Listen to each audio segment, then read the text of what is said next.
ఈరోజు Murali date 25 October 2023. బాబా చెప్తున్నారు, మధురమైన పిల్లలారా, మీరు అనంతమైన తండ్రిని స్మృతి చేయండి. ఇందులోనే జ్ఞానము, భక్తి, వైరాగ్యము 3 ఇమిడి ఉన్నాయి. ఇది పూర్తిగా కొత్త చదువు అని బాబా అంటున్నారు. ఈరోజు మురళీలోని ప్రశ్న, సంగమ యుగంలో జ్ఞాన యోగాలతో పాటు భక్తి కూడా కొనసాగుతుంది ఎలా? సమాధానము, వాస్తవానికి యోగమును భక్తి అని కూడా అనవచ్చు. ఎందుకంటే పిల్లలైన మీరు ఒక్కరి స్మృతిలోనే ఉంటారు. మీరు చేసే ఈ స్మృతి జ్ఞాన సహితమైనది. అందుకే దీనిని యోగము అని అన్నారు. ద్వాపర యుగము నుండి కేవలం భక్తి మాత్రమే జరుగుతుంది, జ్ఞానం ఉండదు. అందుకే ఆ భక్తిని యోగము అని అనరు. అందులో ముఖ్యమైన ధ్యేయం అంటూ ఏది లేదు, అంటే ఒక లక్ష్యం అనేది ఏది లేదు. ఇప్పుడు మీకు జ్ఞానము లభిస్తుంది, యోగము కూడా చేస్తారు. అంతేకాక మీకు ఈ విశాలమైన అనంతమైన సృష్టిపైన వైరాగ్యం కూడా ఉంది అని బాబా చెప్తున్నారు. పాట, ఎవరు నన్ను తనవారిగా చేసుకొని నవ్వడం నేర్పించారు. ఓం శాంతి. అనంతమైన తండ్రి అర్థం చేయిస్తున్నారు. శాస్త్రాల చదువును చదువు అని అనరు. ఎందుకంటే శాస్త్రాల చదువులో లక్ష్యమేదీ లేదు. శాస్త్రాల ద్వారా ప్రపంచాన్ని గురించి కూడా ఏమీ తెలియదు. అమెరికా ఎక్కడుందో దానిని ఎవరు వెదికారో ఈ శాస్త్రాలలో ఏమీ లేదు. ఫలానా వారు వెదికారు అని అంటారు, తాము నివసించేందుకు ఇతర ప్రదేశాలను వెతుకుతారు. మనుష్యుల సంఖ్య ఎంతగానో పెరిగిపోయింది అని కూడా గమనిస్తారు. మరి ఉండేందుకు స్థలమైతే కావాలి కదా. ఈ విషయాలన్నీ కూడా చదువుకు సంబంధించినవి. దీనిని విద్య అని అంటారు. ఇది కూడా మీ విద్యయే. దీనిని ఆశ్రమము అని అనాలా, లేక సంస్థ ఇన్స్టిట్యూషన్ అని అనాలా, లేక విశ్వవిద్యాలయము అని పిలవాలా? ఇందులోనే అన్నీ వచ్చేస్తాయి అని బాబా అంటున్నారు. ఆ చదువులోని మ్యాపులు మొదలైనవి వేరు. శాస్త్రాల ద్వారా ప్రకాశము అయితే లభించదు. చదువు ద్వారానే ప్రకాశము లభిస్తుంది. మీది కూడా చదువే. వైకుంఠము అని దేనిని అంటారో అది ఆ చదువులోనూ లేదు, శాస్త్రాలలో కూడా లేదు. ఈ జ్ఞానమే కొత్తది. దీనిని ఒక్క తండ్రి మాత్రమే తెలియచేయగలుగుతారు. మనుషులైతే స్వర్గము నరకము ఇక్కడే ఉన్నాయి అని అంటారు. స్వర్గము నరకము అని అసలు దేనిని అంటారో ఇది తండ్రి మాత్రం అర్థం చేయిస్తున్నారు. ఈ విషయాలు ఏ శాస్త్రాల్లోనూ లేవు, ఆ భౌతిక విద్యలోనూ లేవు. కావున కొత్త విషయాలు కాబట్టి మనుషులు కొంచెం తికమక పడుతూ ఉంటారు. ఇటువంటి జ్ఞానాన్ని మేము ఎప్పుడు వినలేదు అని అంటారు. ఇవి చాలా అద్భుతమైనటువంటి విషయాలు. వీటిని ఎప్పుడూ ఎవ్వరూ వినిపించలేదు. ఇవి పూర్తిగా కొత్త విషయాలు. ఈ చదువును ప్రపంచంలో చదువు నేర్పించేవారు వినిపించలేరు. అలాగే సన్యాసులు మొదలైన వారు కూడా వినిపించలేరు. కావున పరంపిత పరమాత్మనే జ్ఞాన సాగరుడు అని అంటారు. వారు అనంతమైన చరిత్ర భూగోళాలను అర్థం చేయిస్తారు. జ్ఞానము ద్వారా స్వర్గము నరకముల విస్తారాన్ని కూడా వినిపిస్తారు. ఇవన్నీ కొత్త విషయాలు కదా అంటున్నారు బాబా. ఈ చదువులో అన్నీ ఉన్నాయి. జ్ఞానము ఉంది, యోగము ఉంది, చదువు కూడా ఉంది, భక్తి కూడా ఉంది. యోగమును భక్తి అని కూడా అనవచ్చు. ఎందుకంటే ఒక్కరితోనే యోగమును జోడించాలి. వారినే స్మృతి చేయవలసి ఉంటుంది. ఆ భక్తులు కూడా స్మృతి చేస్తారు, పూజ చేస్తారు, గానం చేస్తారు. ఆ భక్తిని యోగము అని అనరు. మీరాబాయి కృష్ణునితో యోగం జోడించేది. అతనినే స్మృతి చేస్తూ ఉండేది. కానీ దానిని భక్తి అని అంటారు. ఆమె బుద్ధిలో ఒక లక్ష్యము కానీ ఒక ఉద్దేశ్యము కానీ ఏది లేదు. కానీ దీనినైతే జ్ఞానము అని అంటారు, అలాగే భక్తి అని కూడా అంటారు. యోగమును జోడిస్తారు, ఒక్కరినే స్మృతి చేస్తారు. సత్యయుగంలో భక్తి ఉండదు, అలాగే జ్ఞానము కూడా ఉండదు. సంగమ యుగంలో జ్ఞానము మరియు భక్తి రెండూ ఉన్నాయి. మళ్ళీ ద్వాపర యుగము నుండి కేవలం భక్తి ఒక్కటే కొనసాగుతూ వచ్చింది. ఎవరినైనా స్మృతి చేయడాన్ని భక్తి అని అంటారు. ఇక్కడ ఇది జ్ఞానము, యోగము మరియు భక్తి కూడా అని అర్థం చేసుకోగలరు. వారు కేవలం భక్తులే. వారు కేవలం తత్వముతో మాత్రమే యోగాన్ని జోడిస్తారు. కానీ వారిది అనేకులతో చేసే యోగము. అందుకే దానిని భక్తి అని అంటారు. మీరైతే కేవలం ఒక్కరి స్మృతిలో మాత్రమే ఉంటారు. ఇది జ్ఞాన సాగరుడు స్వయంగా కూర్చుని చదివిస్తారు. వారితో యోగం జోడించవలసి ఉంటుంది కదా. భక్తులకైతే అసలు ఆత్మ గురించే తెలియదు, కానీ మనకైతే తెలుసు. పరంపిత పరమాత్మ అయిన తండ్రితో బుద్ధి యోగాన్ని జోడించడం ద్వారా మనం తండ్రి వద్దకు వెళ్ళిపోతాము. వారు హనుమంతుణ్ణి స్మృతి చేస్తారు. అప్పుడు వారికి హనుమంతుని సాక్షాత్కారం జరుగుతుంది. వారు అనేకులను స్మృతి చేస్తారు, కానీ మీరు మాత్రం ఒక్కరినే స్మృతి చేయాలి. కావున ఇందులో జ్ఞానము, భక్తి, వైరాగ్యము అన్నీ కలిసి ఉన్నాయి. అక్కడ వారివన్నీ కూడా వేరువేరుగా ఉంటాయి. భక్తి వేరు. వారికి ఉన్న జ్ఞానం అంతా కేవలం శాస్త్రాల యొక్క జ్ఞానం మాత్రమే. అలాగే వైరాగ్యం కూడా ఉంటుంది, కానీ అది కూడా హద్దులోని వైరాగ్యం మాత్రమే ఉంటుంది. కానీ మీకు అనంతమైన వైరాగ్యం ఉంటుంది అని బాబా అంటున్నారు. మనకు అనంతమైన తండ్రిని గురించి తెలుసు, కావున వారిని మనం స్మృతి చేస్తాము. వారు శివుణ్ణి తలుచుకున్న వికర్మలైతే వినాశనం అవ్వవు. ఎందుకంటే వారికి శివుని యొక్క కర్తవ్యం గురించి తెలియదు. వికర్మలను వినాశనం చేసుకునే జ్ఞానం లేదు. ఇక్కడైతే మీరు తండ్రిని స్మృతి చేసినట్లయితే వికర్మలు వినాశనం అవుతాయి. అక్కడ కాశీలో బలి అవుతారు, కావున వారి వికర్మలు వినాశనం అవుతాయి. కర్మభోగమును అనుభవించవలసి ఉంటుంది. అంతేకాని మీ వలె వారు మెల్లమెల్లగా కర్మాతీతులుగా అవ్వరు. వారి వికర్మలు శిక్షలు అనుభవిస్తూ అంతమవుతాయే కానీ కొంచెము కూడా క్షమించబడవు. ఇది చదువు, జ్ఞానము, యోగము కూడా. ఇందులో అన్నీ ఇమిడి ఉన్నాయి. నేర్పించేవారు ఒక తండ్రి మాత్రమే. దీనిని ఆశ్రమము లేక ఇన్స్టిట్యూషన్ అని అంటారు. ఇది చాలా బాగా వ్రాయబడి ఉంది. ఇంతకుముందు ఓం మండలి అన్న పేరు సరిగ్గా లేదు. ఇప్పుడైతే అర్థమైంది. అంటే ఇప్పుడు పేరు ప్రజాపిత బ్రహ్మకుమారి ఈశ్వరీయ విశ్వవిద్యాలయము. చాలా బాగుంది కదా అని బాబా అంటున్నారు.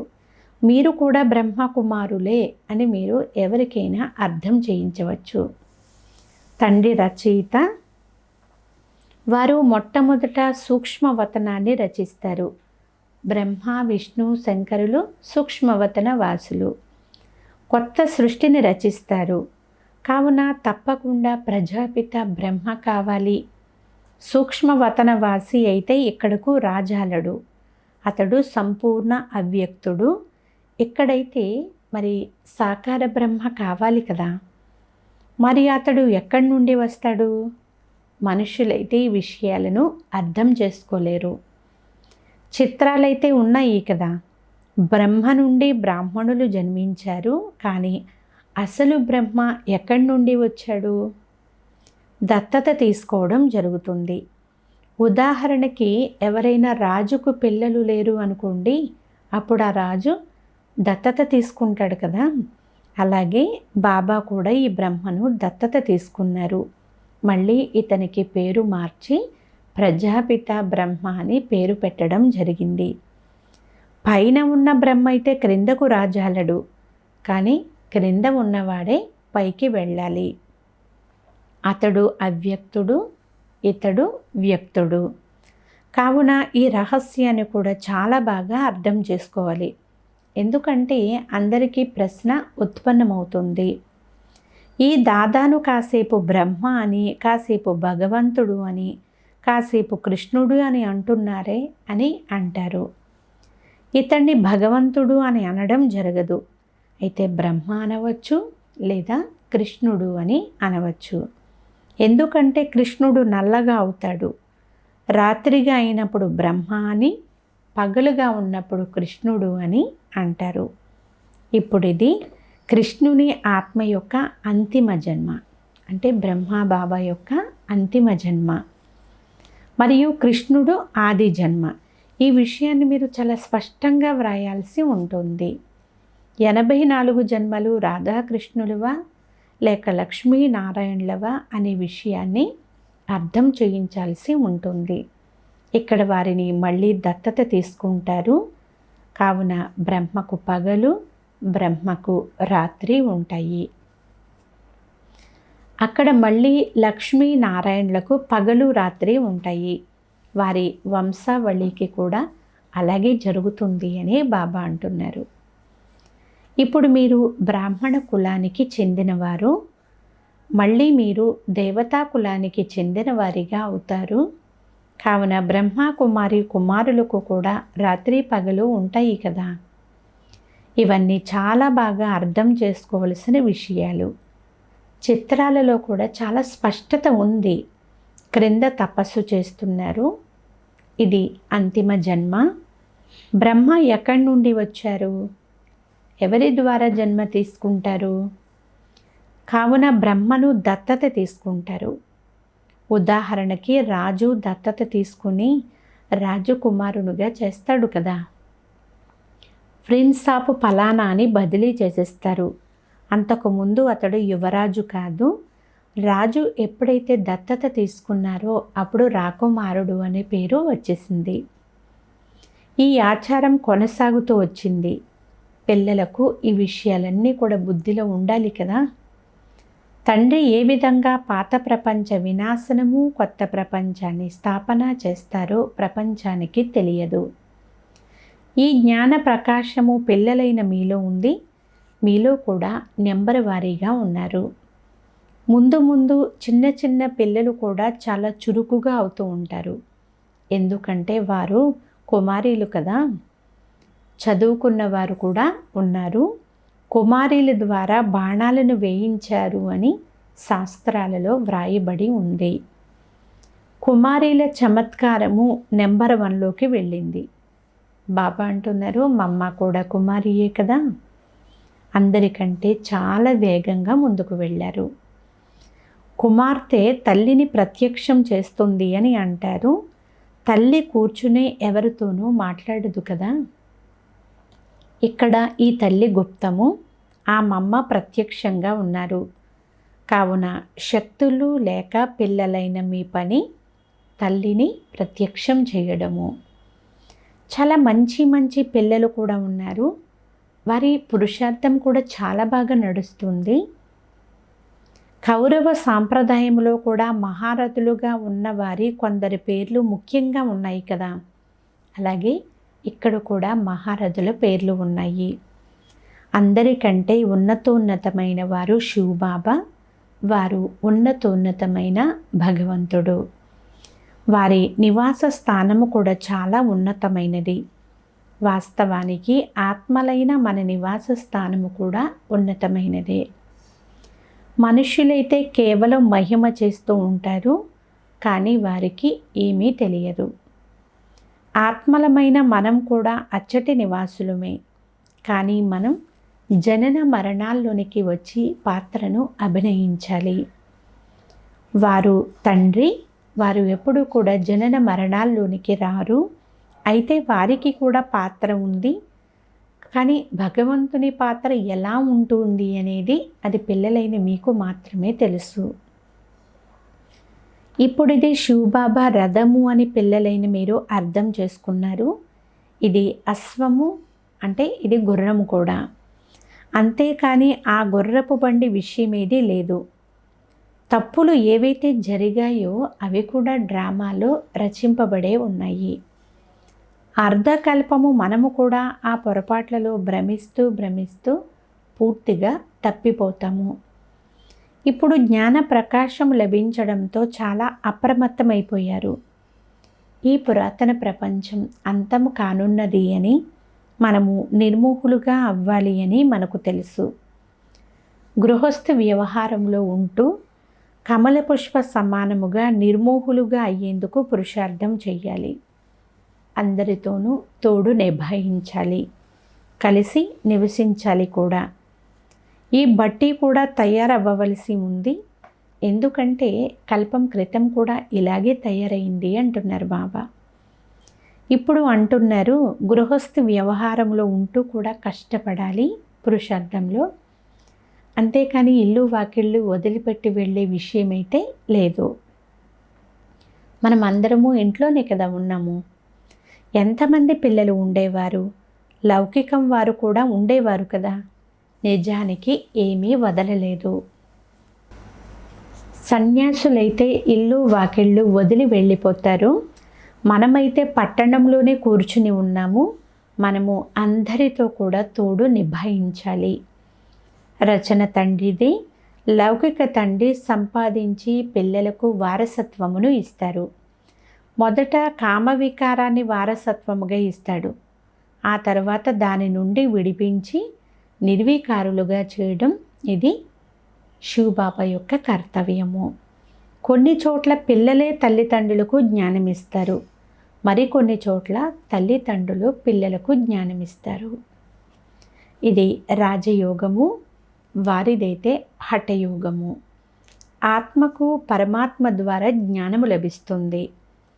బ్రహ్మ బాబా చెప్తున్నారు, రాజాదిరాజుడుగా ఉండేవాడిని ఇప్పుడు నిరుపేదగా అయిపోయాను. నిరుపేదల నుండి సుసంపన్నముగా అవుతారు అనే గాయనము కూడా ఉంది కదా. సూర్యవంశీయులుగా ఉన్న మనము ఇప్పుడు శూద్రవంశీయులుగా అయ్యామని పిల్లలకు తెలుసు. నరకము అంటే వేరు, స్వర్గము అంటే వేరు అని అర్థం చేయించాల్సి ఉంటుంది. మనుషులకు ఈ విషయాలు తెలియదు. మీలో కూడా చాలామంది పిల్లలకు తెలియదు అని బాబా అంటున్నారు. ఎందుకంటే వారి భాగ్యంలో లేదు కదా. అదృష్టంలో లేనప్పుడు పురుషార్థం ఏం చేస్తారు? కొందరి భాగ్యంలో ఏమీ లేదు, కొందరి భాగ్యంలో అన్నీ ఉన్నాయి. బాబా అంటున్నారు అదృష్టమే పురుషార్థాన్ని చేయిస్తుంది. భాగ్యంలో లేకపోతే పురుషార్థం ఏం చేస్తారు? ఉన్నది ఒకే స్కూలు, అది కొనసాగుతూ ఉంటుంది. కొందరు పిల్లలు మధ్యలోనే పడిపోతారు, కొందరు నడుస్తూ మరణిస్తారు. జన్మ తీసుకోవడం, మరణించడం జరుగుతూనే ఉంటుంది. ఈ జ్ఞానం చాలా అద్భుతమైనది, చాలా సహజమైనది కూడా. పూర్తి శ్రమంతా కర్మాతీత స్థితిని పొందడంలోనే ఉంది. వికర్మలు వినాశనమైతేనే ఎగరగలుగుతారు. ధ్యానము కన్నా జ్ఞానము చాలా శ్రేష్టమైనది. ధ్యానములో మాయ ద్వారా చాలా విఘ్నాలు వస్తాయి. అందుకే బాబా అంటున్నారు పిల్లలు ధ్యానము కంటే జ్ఞానం చాలా గొప్పది. అలాగని యోగము కన్నా జ్ఞానం మంచిదని కాదు, ధ్యానము గురించి మాత్రమే అలా చెప్పడం జరుగుతుంది. ఒకప్పుడు ధ్యానములోకి వెళ్ళేవారు, ఈరోజు లేనే లేరు.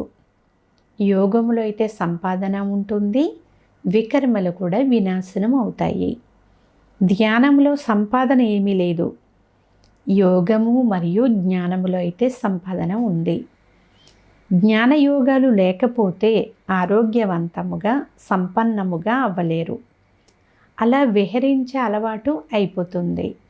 అది కూడా మంచిది కాదు. ధ్యానము కూడా ఎంతో నష్టపరుస్తుంది అంటున్నారు బాబా. జ్ఞానము 1 సెకండుదే, కానీ యోగము 1 సెకండుది కాదు. ఎందుకంటే మీరు జీవిస్తూ ఉన్నంత వరకు యోగము జోడిస్తూనే ఉండాలి. జ్ఞానము సహజమైనది, కానీ ఆరోగ్యవంతముగా నిరోగులుగా అయ్యేందుకు శ్రమించవలసి ఉంటుంది. అమృత వేళ లేచి స్మృతిలో కూర్చోవడంలో కూడా ఎన్నో విఘ్నాలు వస్తాయి. పాయింట్లు తీసినప్పుడు కూడా బుద్ధి అటు ఇటు వెళ్ళిపోతూ ఉంటుంది. మొదటి నెంబరులో ఉన్నవారికి అందరికంటే చాలా ఎక్కువగా తుఫానులు వస్తాయి. శివబాబాకైతే రావు, తుఫానులు చాలా వస్తాయి అని ఈ బ్రహ్మబాబా తెలియచేస్తూ ఉంటారు. స్మృతిలో ఉండేందుకు ఎంతగా ప్రయత్నం చేస్తూ ఉంటారో అంతగా మాయావి తుఫానులు కూడా వస్తూనే ఉంటాయి. సదా తెలుపుతూ ఉంటారు. బాబా అంటారు, బాబాకైతే తెలియచేయాలి, కానీ వాటికి భయపడకూడదు, స్మృతిలో ఉండాలి, స్థిరముగా ఉండాలి. మిమ్మల్ని తుఫానులు కదిలించకూడదు.